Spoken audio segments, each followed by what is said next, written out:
clasifican entre baja sulfidación y sulfidación intermedia, por lo general. Y tenemos otra variante que puede ser la de alta sulfidación en esta parte.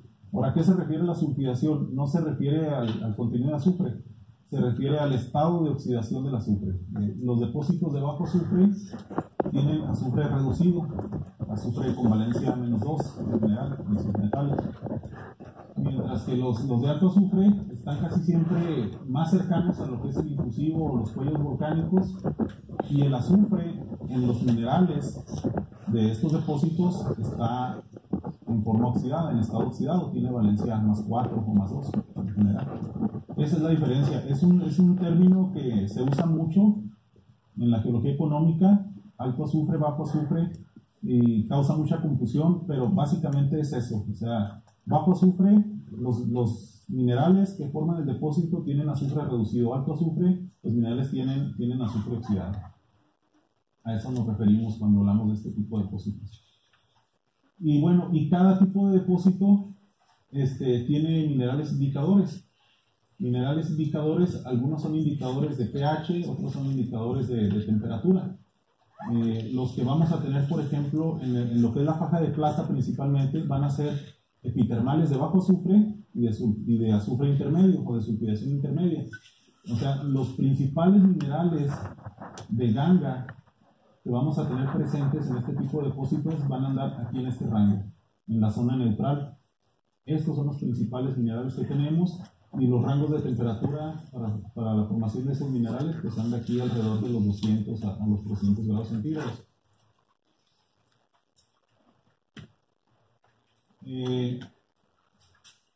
Ahora, como les decía, en la faja de plata los que predominan en cuanto a contenido de ley son los de bajo azufre y los de alto azufre.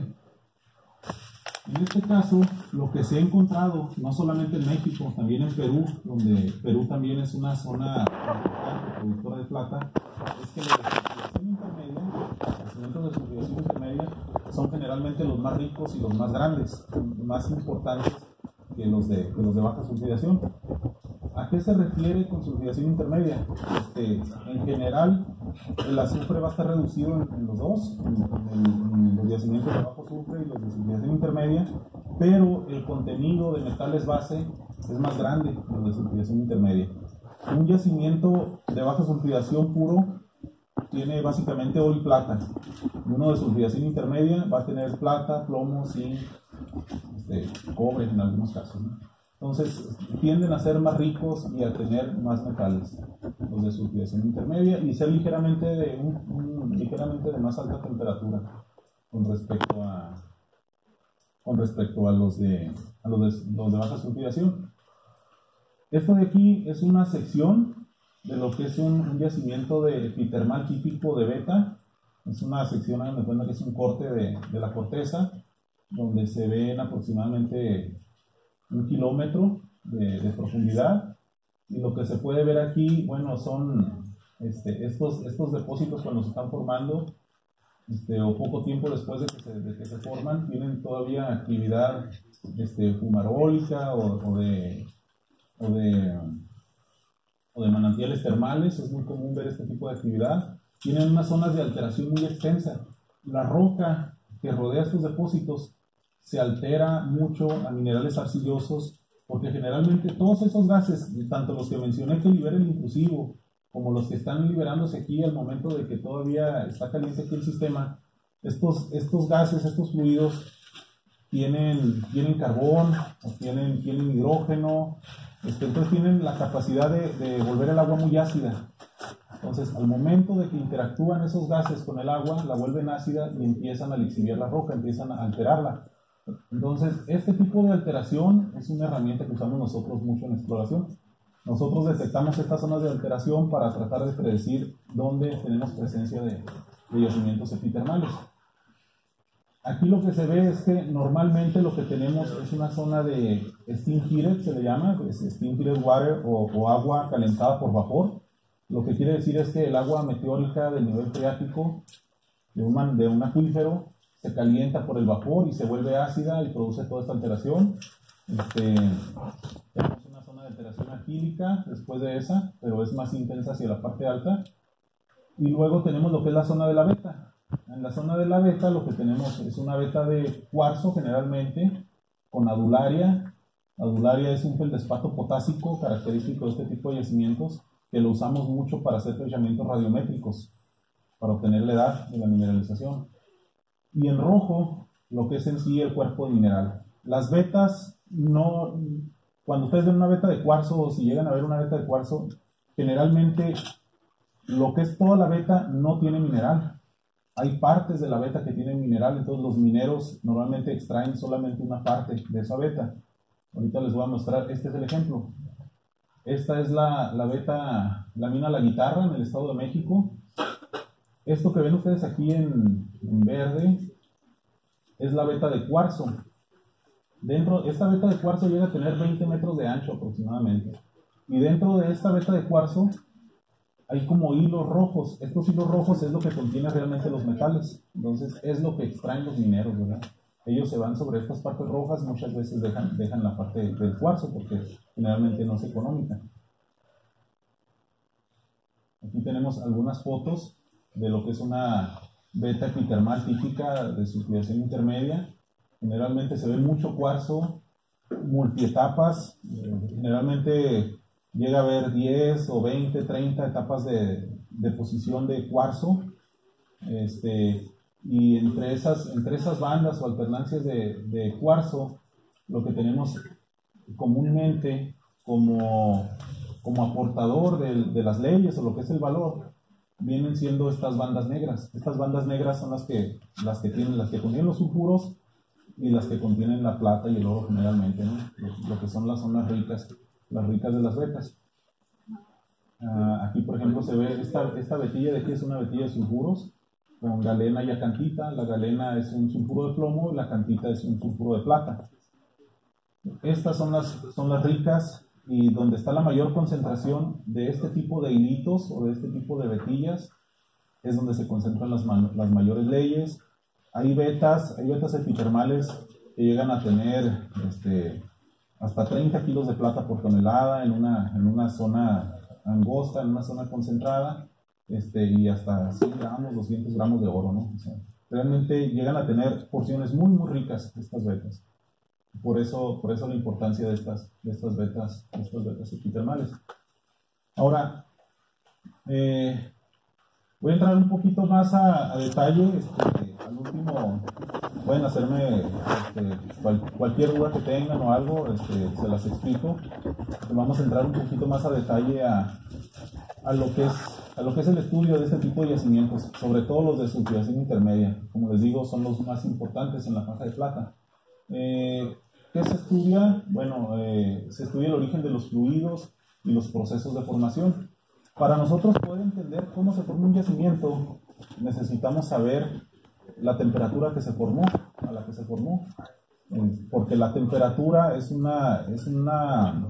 dato, una constante que vamos a usar mucho para otras fórmulas, para calcular composiciones de fluidos. Entonces, hacemos muchas determinaciones de temperatura en cuarzo por un método que se llama de microtermometría en inclusiones fluidas. Con microscopio analizamos burbujas de líquido dentro del cuarzo, las congelamos, las calentamos y vemos los cambios de estado de vapor a sólido, y en base a esos cambios los medimos a la temperatura a la que ocurren y determinamos lo que es la temperatura de homogenización, temperatura de congelamiento, y con eso nosotros calculamos, les digo, temperatura a la que se forma el depósito. Asumimos que la temperatura de homogenización o a la que se vuelve vapor es la temperatura a la que se forma, y en la temperatura a la que se congela el líquido, con una fórmula o con un programa calculamos la salinidad, o sea, qué tanta sal tiene el fluido. La sal es muy importante en los fluidos hidrotermales. La sal favorece el transporte de metales en el fluido. Entonces, por eso es importante determinar esto. Bueno, esas temperaturas que se determinan, les digo, las usamos en ecuaciones de equilibrio químico. Básicamente las metemos ahí en la ecuación y determinamos composiciones isotópicas. Determinamos el cociente o la proporción, por ejemplo, de oxígeno 18 contra oxígeno 16 en el cuarzo, en la calcita, o los isótopos de azufre, o de hidrógeno, y con la temperatura lo que nos permite es, usando ecuaciones de equilibrio, calcular la composición original del fluido. Ahorita lo que tenemos es composición isotópica de minerales, es lo que necesitamos, pero con la temperatura de formación nos permite determinar la posible composición del fluido cuando apenas estaba, ahora sí que liberándose, ¿no? O depositando los minerales. Es lo que usamos. Y bueno, ¿qué sabemos respecto a los epitermales mexicanos? Lo que sabemos con respecto a los epitermales mexicanos es que más o menos su rango de composición de deuterio o del isótopo de hidrógeno es más o menos de aquí de menos 70 a menos 30, más o menos este es el rango que tiene de deuterio, y en cuanto a oxígeno andan más o menos entre los menos 5 y más 7 en oxígeno 18. Estos cuadros que ven aquí son básicamente estándares para poder definir una afinidad de fluido. En este caso, este cuadrito que está aquí es el promedio de la composición del agua magmática que se ha determinado en base a experimentos de laboratorio. Entonces, lo que vemos es que muchos de los epitermales mexicanos tienen una componente fuerte de agua magmática, ¿no? O sea que hubo un magma que estuvo liberando fluidos, ¿no? Aunque algunos están un poquito fuera de esta caja, de este cuadro, un poquito hacia la composición meteórica, porque como les mencionaba al inicio, siempre se involucra la participación de agua meteórica, siempre hay percolación de agua de lluvia que se mete a través de fracturas y se mezcla con agua magmática, entonces produce cambios en la composición de los fluidos, ¿no? Pero en general podemos decir agua magmática es lo que está aportando principalmente a los fluidos estos de los depósitos epitermales mexicanos. También eso es para entender el origen del agua, ¿no? Porque, como les decía, los metales los transporta un fluido, los transporta agua con sal, básicamente, ¿no? Y gases, carbón, hidrógeno, azufre. Pero los metales se depositan generalmente en forma de sulfuros, están asociados con azufre. Entonces también es muy importante conocer de dónde proviene el azufre que forma los sulfuros que están en estos yacimientos.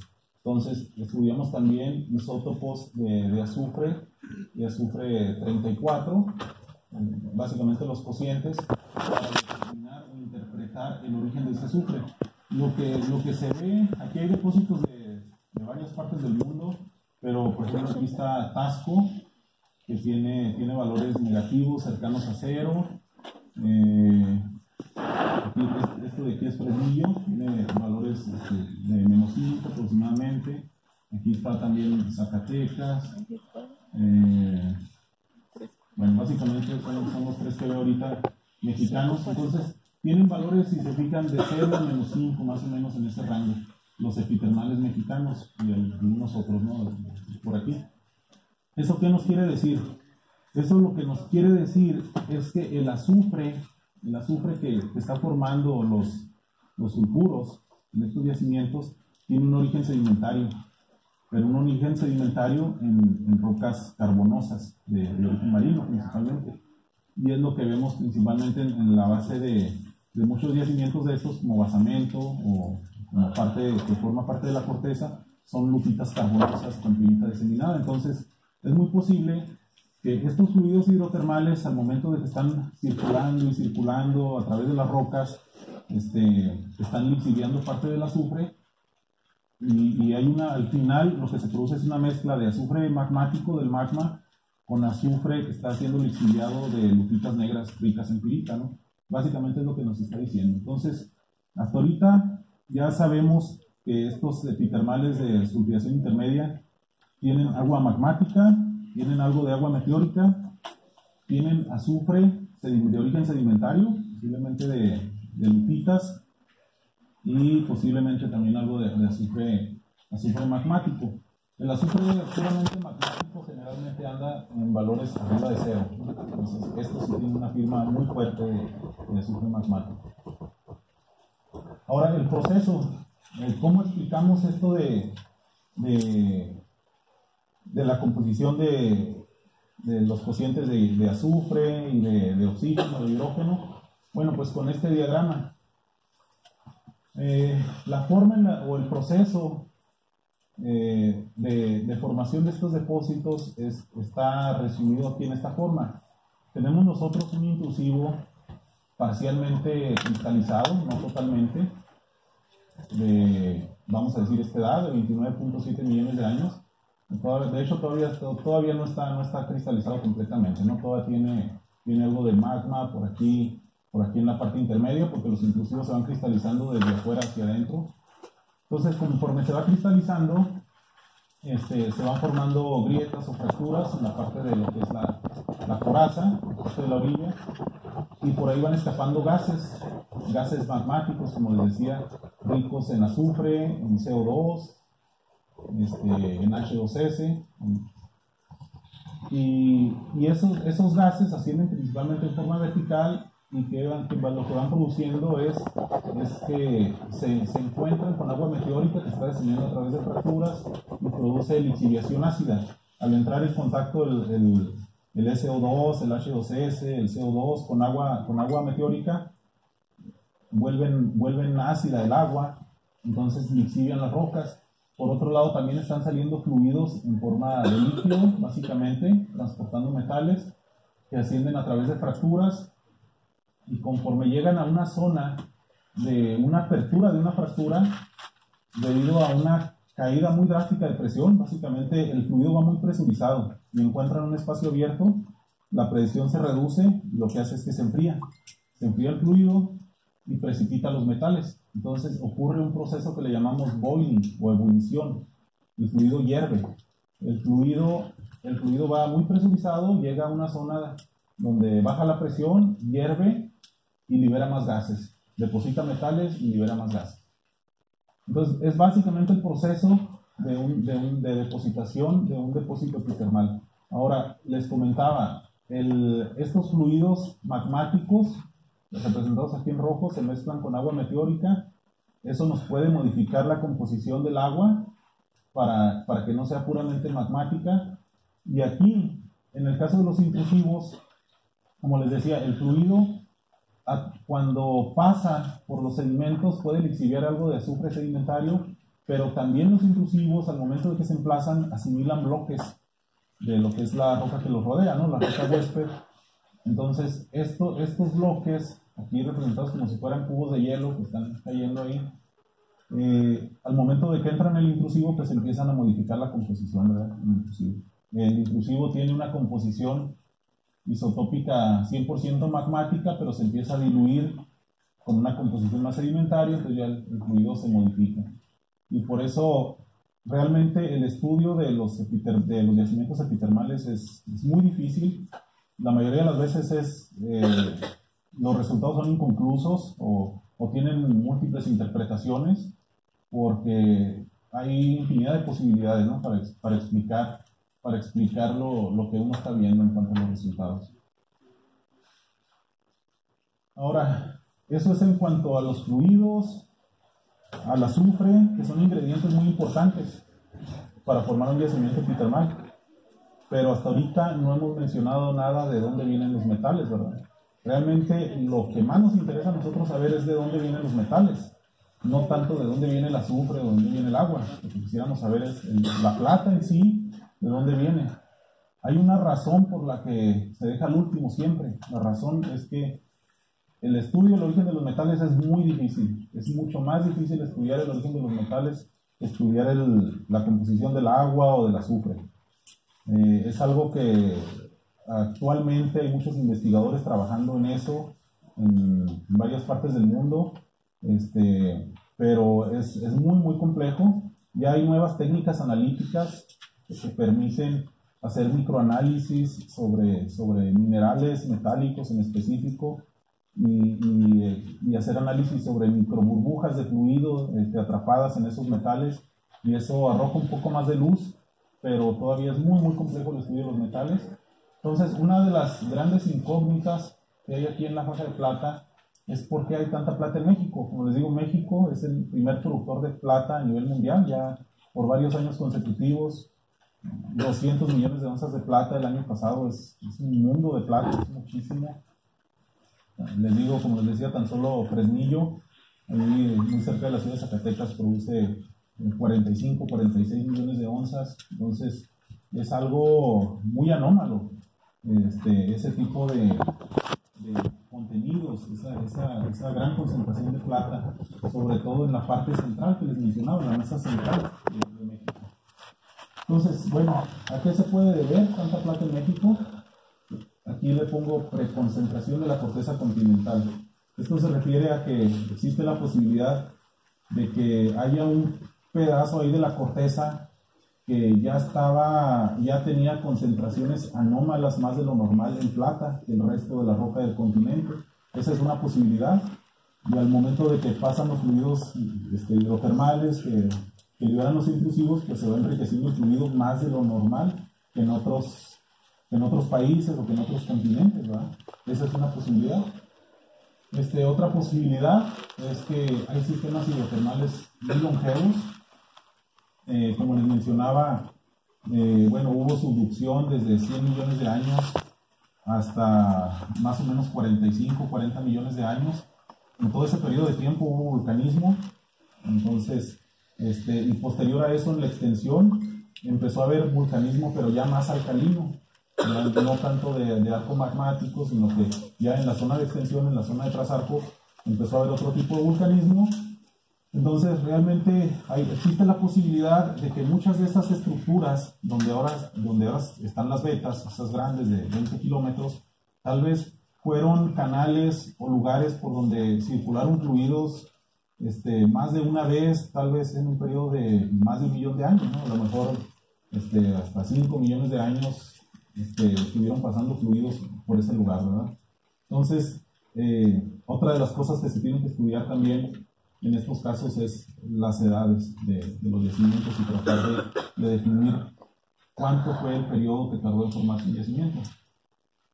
Pero les digo, es otra alternativa, que hayan habido múltiples, o más bien que haya sido un evento hidrotermal muy longevo, que haya durado 2 millones de años, que es lo que se cree que es posible todavía, aunque ya estudios más recientes de geocronología definen que los sistemas hidrotermales no duran tanto, que se estima que tienen un periodo de vida de 100.000 a 500.000 años máximo, ¿no? Pero bueno, es una posibilidad. La otra posibilidad que existe para tener tan altas concentraciones de plata, pues es que sean múltiples pulsos magmáticos e hidrotermales, ¿no? Que también es a través de lo mismo, ¿no? Tenemos magmatismo desde hace 100 millones de años hasta hace 30 millones de años en toda esta zona de la Sierra Madre y hacia la mesa central. Eso pudo haber favorecido también, ¿verdad? Por cierto, la provincia de la Sierra Madre Occidental, pues es una de las más grandes del mundo, ¿no? Es una provincia volcánica gigantesca, entonces puede ser un factor también eso. Estamos muy cerca de la provincia. Y bueno, con respecto a la corteza, les hacía mención, pues es posible que la corteza haya tenido altas concentraciones, o concentraciones anómalas, más anómalas con respecto a otras zonas del planeta, o que los sistemas hidrotermales sean longevos. Y por otro lado, les hablaba del magmatismo. Lo que se observa es que en la parte del trasarco, o lo que es la mesa central, después de 30 millones de años, hacia 20 millones de años más o menos, el vulcanismo cambió de composición, se hizo más alcalino con respecto a la Sierra Madre, que es más calcoalcalino.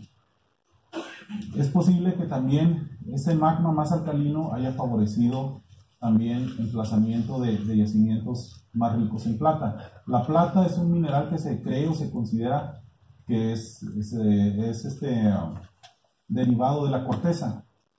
Y el magma alcalino se relaciona a zonas donde hay fusión de la corteza, donde la corteza se está fundiendo. Entonces es posible que esta fusión de la corteza haya favorecido también a lo que es la alta concentración de plata, en lo que es la mesa central. Y aquí vemos en esta sección geofísica, se determinó en base a gravimetría lo que es más o menos el espesor de la corteza en la mesa central. Y lo que se ha definido es que en efecto la mesa central es más delgada que lo que viene siendo la Sierra Madre Occidental o la Sierra Madre Oriental. Y de hecho encuentran que de hecho es posible que exista fusión parcial de la corteza, ¿no? Aquí a la base. Entonces eso favorecería el vulcanismo alcalino, favorecería que si hay corteza anómala en concentraciones de plata, pues obviamente va a favorecer depósitos muy ricos en plata aquí en lo que es la mesa central. En cuanto a las edades, les mencionaba sobre el magmatismo alcalino. Lo que se ha encontrado, hay varios estudios sobre pero este es el ejemplo de Fresnillo. En Fresnillo se fecharon las vetas por el método de argón 39, argón 40, y se obtuvieron estas edades de 29.75, 29.68, y se obtuvieron edades de domos volcánicos de 31 millones de años, básicamente 31.04. Entonces, realmente lo que estamos interpretando aquí es que la edad de la mineralización es muy cercana a la edad de los domos. Es muy posible que se hayan emplazado estos domos alcalinos y posterior al emplazamiento de esos domos se hayan emplazado los fluidos hidrotermales. Obviamente el magma de estos domos pues, se derivó de un intrusivo más profundo, estaba liberando magma, formó los domos. Al enfriarse el intrusivo un tiempo después libera fluidos hidrotermales y gases que formaron las vetas, ¿no? Entonces al parecer sí existe una relación entre este magmatismo alcalino con las vetas. En conclusión, les digo, el origen de la plata o el porqué de tanta plata no se sabe, solamente se cree que esas que les comentaba yo son las posibilidades: alta concentración en la corteza, magmatismo alcalino, sistemas hidrotermales muy longevos. Esas son las posibilidades, pero no se ha definido, realmente no se sabe. Se sabe más sobre los fluidos, sobre el origen del azufre, pero en sí sobre el porqué de la plata no se conoce. Ahora, otra pregunta importante es, ya se sabe que aquí en la mesa central, más bien en lo que es la faja de plata, desde Chihuahua hasta el sur del Estado de México, pues hay un contenido de más de 10,000 millones de onzas de plata, ¿no? En todos estos depósitos. La siguiente pregunta es que si hay más, ¿verdad? ¿Hay más depósitos como estos? Bueno, pues la respuesta yo pienso que es que sí hay la posibilidad de encontrar aún más. En tiempos recientes, de 2004 hacia acá, se han encontrado por lo menos estos 3 depósitos grandes, nuevos, ¿no? Pues en un periodo de 10 años, han salido estos nuevos descubrimientos. En Zacatecas, 227 millones de onzas en una sola veta. Es una sola veta con este contenido de plata. Realmente si lo convierten a dinero, multipliquen esto por 14.30, que está ahorita la onza de plata, $14. San Julián, esto es en Chihuahua, cerca de Parral, otro depósito también, un diseminado, también muy rico. Y este es un depósito muy grande, que lo mencioné en uno de los ejemplos, la Pitarrilla, que es el que les digo que tiene diseminación y reemplazamientos en la zona de carbonatos, de calizas. Entonces aquí, pues sumándole, ya tenemos 300, 400, ya casi tenemos otros 1,000 millones de onzas de plátano en estos 3 depósitos, y pues al menos lo que yo creo es que van a seguir saliendo este tipo de depósitos, ¿no? En lo que es la faja de plata.